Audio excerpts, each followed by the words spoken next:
This is your boy Ivan Hall, the Credit King. Check your credit report regularly to ensure accuracy. Your credit report is a record of your credit history and it's used by lenders, landlords, and employers to determine your credit worthiness.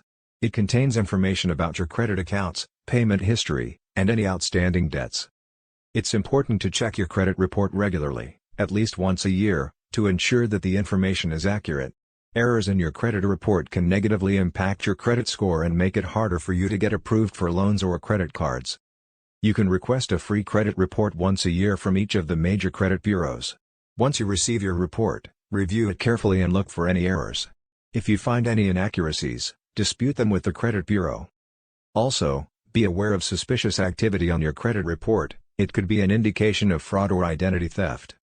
For more credit tips, credit hacks, and credit repair secrets, subscribe to our YouTube channel or visit us online at thecreditking.com.